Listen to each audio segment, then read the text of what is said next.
Hello everyone, आप सभी का आपके अपने यूट्यूब चैनल पे स्वागत है। जैसा आप सभी को पता है कि हम जो यूपी टेट की प्रीवियस ईयर क्वेश्चन की एक सीरीज लेकर चल रहे हैं, जिसमें हमने साइकोलॉजी और हिंदी को कंप्लीट करा दिया है। पर्यावरण का 2016 का पेपर है। 2016 में 2 पेपर हुआ था। दिसंबर वाला हमने कंप्लीट करा दिया। ये फरवरी वाला पेपर है जो आज मैं सॉल्व करवा रही हूँ। उससे पहले अगर आपने साइकोलॉजी और हिंदी का मैराथन नहीं देखा है तो जाकर वहाँ पर देख सकते हैं। प्रीवियस ईयर क्वेश्चन 2021 से लेकर 2011 से लेकर 2021-22 तक सभी पेपर जो है उसमें दिए गए हैं। बाकी मैं अपने बारे में बता दूं तो मैं यूपी टेट प्राइमरी और अब जूनियर कह सकते हैं दोनों पास आउट कर और उसके साथ मैंने सी टेट अपर और लोअर और अपर दोनों मैंने पास आउट किया है। साथ में मैं फ़िलहाल जो हूँ स्टेट बिहार जो है पेपर 1 जो जिसे 9th-10th के लिए पेपर 1 कहा जाता है, पास आउट कर बीपीएससी के एग्ज़ाम के थ्रू बिहार गवर्नमेंट के अंदर एक शिक्षिका के रूप में कार्यरत हूँ। तो चलिए आइए स्टार्ट करते हैं। पहला क्वेश्चन आप देख पा रहे हैं, क्वेश्चन नंबर 121 प्लेग है। प्लेग क्या है? ये विषाणु जनित बीमारी है, कवक जनित बीमारी है, जीवाणु जनित है या खनिज जनित है। तो ये क्या है? यह जो प्लेग है याद करना पड़ेगा आपको, जीवाणु जनित जो है ये बीमारी है। उसके साथ जो है अगर आप बात करते हैं विषाणु का तो पोलियो जो होता है हमारा, पोलियो क्या है? वो विषाणु जनित जो है रोग है। आगे बढ़ेंगे अगले क्वेश्चन पे। यहाँ पर देख सकते हैं कुछ डिजीज़ का नाम दिए हैं, एक्सप्लेनेशन आप लोग ज़रूर देखिएगा। हमें वीडियो थोड़ी जल्दी कंप्लीट करनी है तो इसलिए एक्सप्लेनेशन को हम एक्सप्लेन नहीं कर पा रहे हैं। आप लोग यहाँ पर देख लीजिएगा। आगे बढ़ते हैं अगले क्वेश्चन पे।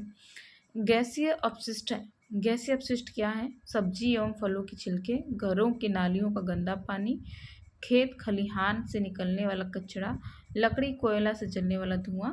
तो आप लोगों को देख रहा है ये सब जो है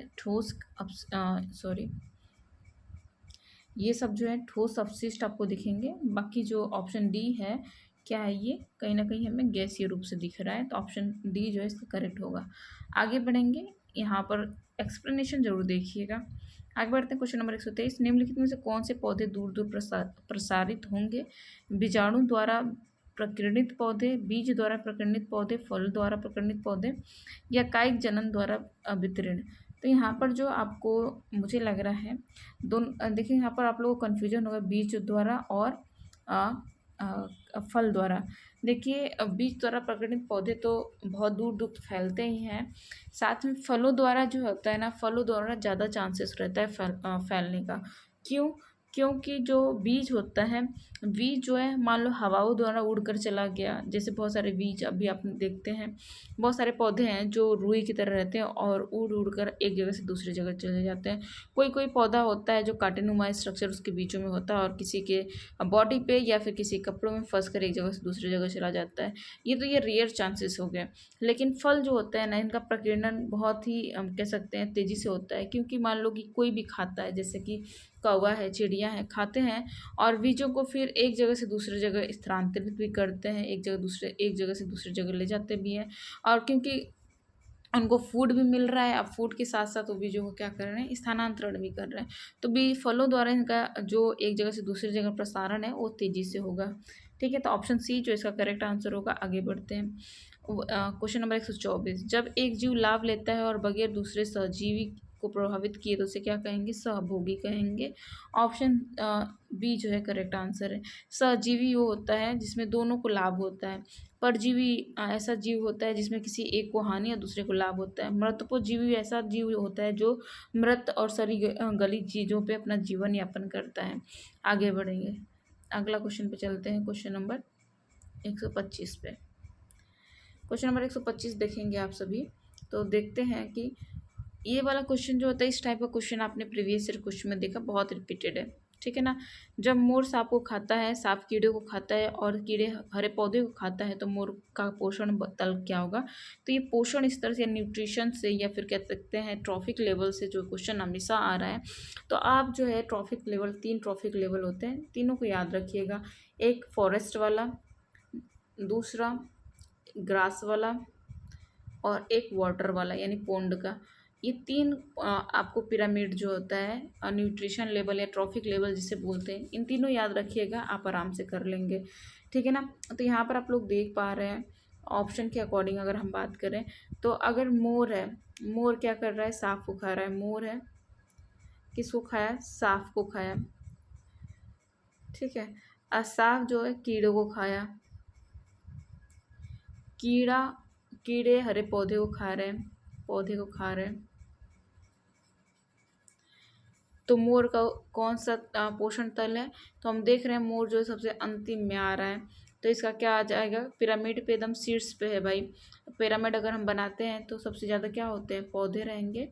पौधे के बाद संख्या में बात करते हैं तो कीड़े रहेंगे, कीड़े के बाद संख्या में अगर ना बात करें तो सांप रहेंगे, फिर सांप के बाद मोर आएगा। तो पिरामिड पे सबसे ऊपर क्या आ रहा है, मोर आ रहा है। तो इसका करेक्ट आंसर क्या हो जाएगा, ऑप्शन डी जो है इसका करेक्ट आंसर हो जाएगा। हम ऑप्शन डी पे चलेंगे, इसका करेक्ट आंसर क्या हो जाएगा, ऑप्शन डी। ठीक है ना, आगे बढ़ते हैं। ऑप्शन क्वेश्चन नंबर 126 देखेंगे। निम्नलिखित कौन सा कायांतरित सेल का उदाहरण है, तो हमने वहाँ पर लास्ट ईयर क्वेश्चन में इग्नेशियस चट्टान देखा था, यानी अग्नि चट्टानों का, अग्नि सेल का उदाहरण देखा था। यहाँ पर कायांतरित देख रहे हैं, तो यहाँ पर कायांतरित का एग्जाम्पल हो जाएगा संगमरमर, सॉरी। ठीक है ना, अगर हम बात करते हैं कायांतरित की, तो कायांतरित एग्जाम्पल क्या हो जाएगा, संगमरमर। आगे बढ़ेंगे। ठीक है, ये सारी चीज़ें याद करने वाली चीज़ें। कायांतरित हमने कहा था कि 3 प्रकार की चट्टानें होती हैं। एक होती है इग्नेशियस, एक होती है मेटामॉर्फोसिस, और एक होती है कह सकते हैं रॉकी होती है। ठीक है ना, तो there are 3 type of rocks. अग्नि चट्टानें होती है, कायांतरित चट्टानें होती है, और सेडिमेंट्री होती है। ठीक है ना, सेडिमेंट्री को फॉसिल्स भी वाला कहते हैं। ठीक है, तो इन सभी को क्या करना है, आपको याद करना है। आगे बढ़ेंगे। महान सागरों में निम्न में से कौन सा लवण सर्वाधिक मात्रा में पाया जाता है, 127। Magnesium sulphate, calcium sulphate, magnesium chloride, sodium chloride. तो सभी को पता है महासागरों से नमक जो है बहुत तेज़ी से बनाते हैं, तो इसका करेक्ट आंसर क्या हो जाएगा, ऑप्शन डी। NaCl जो है बहुत हाई लेवल पे जो है पाया जाता है, तो ऑप्शन डी जो है करेक्ट होगा। आगे बढ़ेंगे, यहाँ पर देख सकते हैं एक्सप्लेन कर कर अच्छे से, एक्सप्लेनेशन जरूर देखिएगा। राज्यसभा में होने वाली सभाओं की अध्यक्षता कौन करता है, तो कौन करता है, उपसभापति करते हैं, ये सभी को पता है। राज्यसभा में उपसभापति करते हैं, और लोकसभा में राष्ट्रपति करते हैं, और अध्यक्ष होता है यहाँ इसका अध्यक्ष होता है। लोकसभा का क्या होते हैं, अध्यक्ष बनाए जाते हैं, लेकिन जो हेड माने जाते हैं कौन माने जाते हैं, राष्ट्रपति माने जाते हैं। ठीक है ना, आगे बढ़ेंगे। अगला क्वेश्चन नंबर हो गया 128। आगे बढ़ेंगे। 128 के बाद आते हैं निम्नलिखित किस मिट्टी का विस्तार भारत में सर्वाधिक है, तो भारत में किस मिट्टी का विस्तार सर्वाधिक है, जलोढ़ मृदा का जो है कह सकते हैं, जिसे एलुवियल सॉइल भी कहते हैं। इसका जो एलुमिनियल सॉइल भी कहते हैं, इसका जो विस्तार है भारत में बहुत ज़्यादा है। आगे बढ़ेंगे। जो शाकाहारी जंतु भोजन के लिए हरे पेड़ पौधे पर निर्भर रहते हैं, उसे क्या कहते हैं, जो शाकाहारी पेड़ पौधे पर निर्भर रहते हैं। जैसे अभी हमने कीड़ा देखा था, तो कीड़ा क्या था, प्रथम उपभोक्ता था, और पौधा क्या था, पौधा यहाँ अगर बात करें पेड़ पौधे की, तो ये प्रोड्यूसर है। क्या है, ये प्रोड्यूसर है, और उसको पहले सबसे पहले जो खाता है उसे कंज्यूमर बोलते हैं, और कौन सा कंज्यूमर, प्राइमरी कंज्यूमर बोलते हैं। ठीक है ना, तो इसका करेक्ट आंसर ऑप्शन ए हो जाएगा। आगे बढ़ेंगे। ठीक है ना, उत्पादक बोलते हैं, प्रोड्यूसर को हिंदी में उत्पादक बोलते हैं। आगे बढ़ेंगे, देखिए आगे क्वेश्चन नंबर 131 आएंगे। 131 पर्यावरण शिक्षा में समस्या समाधान विधि का गुण है। अगर पर्यावरण में कोई समस्या आती है तो उस समस्या का अगर समाधान करते हैं तो उस समाधान की विधि का गुण क्या रहेगा, लक्ष्य केंद्रित होनी चाहिए, यानी जो समस्या है उस पर केंद्रित होनी चाहिए। उसमें सृजनात्मकता होनी चाहिए, यानी कि हम क्रिएटिविटी के थ्रू उस प्रॉब्लम को सॉल्व करेंगे। चयनात्मक होनी चाहिए, पहले की क्या समस्या उसको चयन करेंगे, फिर उस पर केंद्रित करेंगे, केंद्रित करने के बाद एक सृजनात्मक विधि से उसको हम सॉल्व करेंगे। तो उपयुक्त सभी जो है इसका करेक्ट आंसर हो जाएगा। ऑल ऑफ दीज जो है इसका करेक्ट आंसर हो जाएगा। आगे बढ़ेंगे अगले क्वेश्चन पे। ठीक है, अगले क्वेश्चन पे आते हैं। अगला क्वेश्चन है आपके समक्ष, प्रेक्षण विधि की सीमाएं हैं, तो प्रेक्षण विधि की क्या सीमाएं हैं देख सकते हैं। ऑप्शन, यह विधि मितव्ययी नहीं है, जहाँ नहीं आ जाता है वैसे ही उसको काट देना चाहिए। इस विधि में प्रेक्षण सूक्ष्मात्मक से ना करने पर प्राप्त परिणाम अधिक वैध और विश्वसनीय नहीं होते हैं। इस विधि से व्यक्ति के आंतरिक व्यवहारों का अध्ययन संभव नहीं है। प्रेक्षण विधि, तो कहीं न कहीं मुझे लग रहा है कि इस विधि में प्रेक्षण सूक्ष्मात्मक से ना करने पर प्राप्त परिणाम अधिक वैध या विश्वसनीय नहीं है। और ऑप्शन सी, इस विधि से व्यक्ति के आंतरिक व्यवहारों का अध्ययन संभव नहीं है। इन दोनों में से कोई एक ऑप्शन होगा इसका तो आपको इसका करेक्ट आंसर क्या लगता है? आंसर करना बिल्कुल भी ना भूलें। मेरे तरफ से इसका करेक्ट आंसर क्या है? ऑप्शन बी जो है इसका करेक्ट आंसर है। आगे बढ़ेंगे, इसको थोड़ा फ्लाइट मोड में मैं मार दूँ। ठीक है, आगे बढ़ते हैं अगले क्वेश्चन पे। इकोसिस्टम की सही परिभाषा क्या है? तो इकोसिस्टम की सही परिभाषा क्या है? परस्पर क्रिया करने वाला जीव समुदाय, किसी स्थान का आजीविक घटक, पृथ्वी और वायुमंडल का क्षेत्र जहाँ जीवन रहते हैं, जीव समुदाय और उसके वातावरण का संतुलित तंत्र। इसका करेक्ट आंसर क्या हो जाएगा? जीव समुदाय और उसके वातावरण का संतुलित तंत्र। हमने पहले ही बताया है कि पर्यावरण क्या बताता है, इकोसिस्टम क्या है? The interaction between living organism and the environment known as ecosystem. तो यहाँ पर जीव समुदाय और उसके वातावरण के संतुलित तंत्र को क्या कहेंगे? इकोसिस्टम। ऑप्शन डी जो है करेक्ट होगा। आगे बढ़ेंगे, मानव विकास के क्रम में दो पैरों पर चलने का सबसे बड़ा लाभ क्या है? पहली बात तो रीढ़ की हड्डी सही होगी। मैं आपको इसका ओरिजिनल आंसर बता देती हूँ। जब रीढ़ की हड्डी सही रहती है तो दिमाग में ब्लड का सर्कुलेशन और न्यूरॉन्स का कनेक्शन बहुत तेज़ी से होता है, जिससे हमारा दिमाग बहुत तेज़ काम करता है। उसके साथ साथ जो है हम मेंटली बहुत ही स्ट्रांग हो जाते हैं। उसके साथ आप देख पाएंगे कि हमारा जब दो पैर पे चलते हैं तो हमारा हाथ जो है स्वतंत्र रूप से रहता है, और जो हमारा दिमाग उसको सिग्नल भेजता है वो सारा काम जो है करता है। तो ऑप्शन आपको ऐसा ऑप्शन आपको सी दिख रहा होगा। तो हाथ स्वतंत्र रूप से मस्तिष्क की आज्ञा अनुसार कार्य कर सकते हैं, इसलिए इसका करेक्ट आंसर सी होगा। और बाकी ऑप्शन तो ऐसा कुछ दिख नहीं रहा है। ठीक है, आगे बढ़ेंगे। भूकंप की तीव्रता मापने का यंत्र को क्या कहेंगे? तो ये क्वेश्चन रिपीटेड है। एज यू नो, सिस्मोग्राफ जो है इसको कहेंगे। ये क्वेश्चन 2 से 3-4 बार रिपीट हो चुका है। ठीक है ना। बाकी वो जो सारे जो पिरामिड्स वाले क्वेश्चन है वो भी रिपीटेड क्वेश्चन है सारे। ठीक है, सूर्य से निकट ग्रह कौन सा है? तो सूर्य से निकट ग्रह क्या है? बुध जो है सूर्य से निकट का ग्रह है, सबसे निकट बुध है। इस सेकेंड हमेशा याद रखिएगा। बुध है, शुक्र है, पृथ्वी है, मंगल है और बृहस्पति है, शनि है, फिर अरुण है, फिर वरुण है। तो याद रखिएगा, ये सेक्वेंस हमेशा याद रखिएगा। आगे बढ़ेंगे। ठीक है, यहाँ पर दिया भी हुआ है, यहाँ पर देख सकते हैं आप सभी लोग। बुध, शुक्र, पृथ्वी, मंगल, बृहस्पति, शनि, अरुण, वरुण। ठीक है ना। आगे बढ़ेंगे। सबसे छोटा भी ग्रह जो सौरमंडल का सबसे छोटा ग्रह बुध ही है, जो सूर्य के सबसे नज़दीक है। गिर राष्ट्रीय पार्क किस राज्य में स्थित है? ये क्वेश्चन रिपीटेड है। कहाँ पर है? गुजरात में। मैंने लास्ट क्लास में भी इसको बताया था। ठीक है, आगे बढ़ेंगे। निरीक्षण विधि की विशेषता नहीं है। तो अगर हम निरीक्षण करने जा रहे हैं तो इसे क्या विशेषता नहीं होगी? यह मनोवैज्ञानिक विधि है, तो ये सत्य है। ये प्रत्यक्ष अनुभव देगी, ये भी सत्य है। यह एक बाल केंद्रित विधि है जिसमें शिक्षक एक प्रशासक के रूप में है। यह विधि विभिन्न सर्वेक्षणों द्वारा अपनाई जाती है। तो कहीं ना कहीं ये जो मतलब बाल केंद्रित है, ये बात ठीक है, लेकिन एक प्रशासक के रूप में ये थोड़ा सा गलत है। तो ऑप्शन सी जो है सी इसका करेक्ट आंसर हो जाएगा। यहाँ एक्सप्लेनेशन देख लीजिएगा। आगे बढ़ेंगे। निम्नलिखित में से वाहनीय ईंधनों में से किसको आजकल पर्यावरण स्नेही माना जाता है? तो ये भी क्वेश्चन कहीं ना कहीं कह सकते हैं थोड़ा बहुत चेंज कर आया है। तो करेक्ट आंसर क्या हो जाएगा? संप्रेषण प्राकृतिक gas, compressed natural gas, CNG जो है ये भी रिपीटेड क्वेश्चन है। तो देख सकते हैं नंबर ऑफ रिपीटेड क्वेश्चन बहुत ज़्यादा है। आगे बढ़ेंगे, अगला क्वेश्चन पे आते हैं। अगला क्वेश्चन है किसी परितंत्र में तत्वों का चक्रण कहलाता है?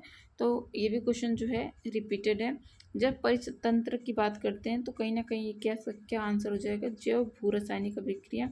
ये क्वेश्चन रिपीटेड है भाई। आगे बढ़ेंगे। ठीक है ना, ये तो एकदम एग्जैक्टली रिपीट हो गया। चिपको आंदोलन की प्रेरिता कौन है? ये भी रिपीटेड है। इसको भी हमने किया था। सुंदरलाल बहुगुणा जो है, जो उत्तराखंड के रहने वाले थे, और 1973 में जो है ये जो चिपको आंदोलन हुआ था, ये इसके जो है प्रेरणादाता हैं। आगे बढ़ेंगे। इंसुलिन की रासायनिक प्रकृति क्या है? तो इंसुलिन जो है, देखिए इंसुलिन की स्पेलिंग जब लिखते हैं इंसुलिन, और जहाँ पर IN जिसके लास्ट में आता है वो मोस्टली जो होते हैं प्रोटीन होते हैं। तो इंसुलिन क्या एक प्रकार का प्रोटीन है। आगे बढ़ेंगे। आगे बढ़ते हैं। पौधों में अर्धसूत्री विभाजन होता है। तो पौधों में अर्धसूत्री विभाजन कहाँ होता है? पराग कोश में होता है, पराग कणों में होता है, मूल, शीर्ष में, तने में। तो पराग कोश में होता है, पराग कणों में होता है, सॉरी, पराग कणों में क्या होता है? अर्धसूत्री विभाजन होता है मेरे अनुसार। अब बाकी ऑप्शन भी देख लेते हैं। यहाँ पर डी दिया है पराग कोश में। तो पराग कोश में अर्धसूत्री विभाजन होता है। 1 मिनट इसको एक्सप्लेनेशन एक बार पढ़ा जाएगा। देखिए यहाँ पर दिया है, पौधे में अर्धसूत्री विभाजन परागकोश में होता है, जहाँ परागकण की क्रिया द्वारा निषेचन की प्रक्रिया संपन्न होती है। वास्तव में अर्धसूत्री विभाजन एक विशेष प्रकार के कोश का विभाजन है जो यूकैरियोटिक देखिए जो अर्धसूत्री विभाजन है, as you know that during the sexual reproduction जो स्पर्म जो होता है और ओवा जो होता है रिडक्शन डिवीजन करते हैं, जिसे अर्धसूत्री विभाजन कहते हैं या मेयोसिस कहते हैं।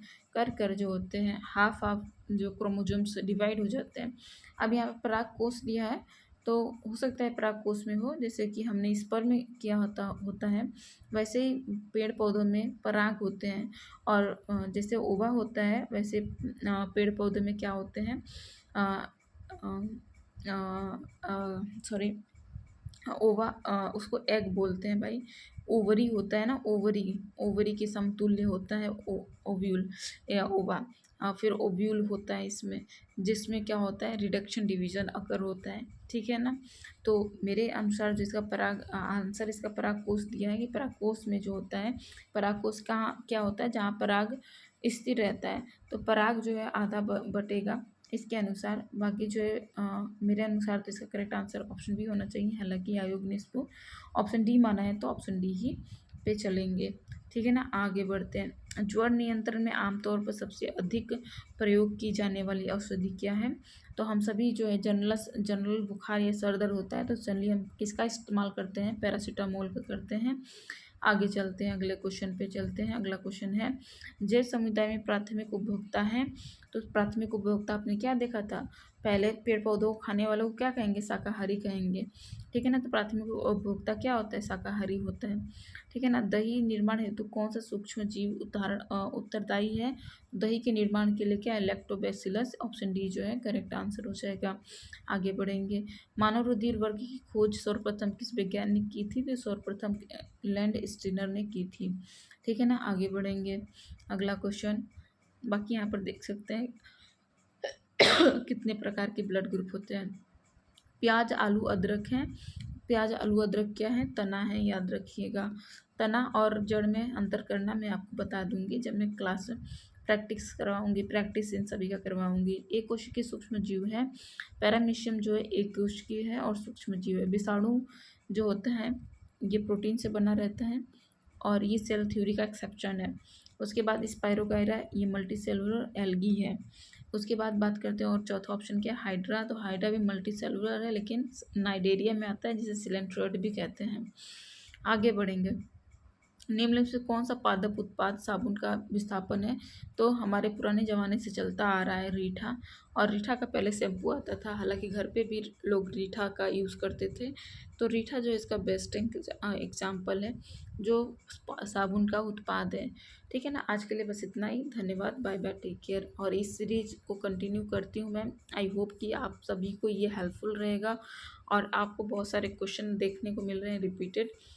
हो सकता है देखिए कोई भी क्वेश्चन अगर आप लोग को डाउट लगता है तो आयोग भी कोई सच्चा एकदम मतलब ज़रूरी नहीं है कि सारे क्वेश्चन का आंसर सही बताता हो।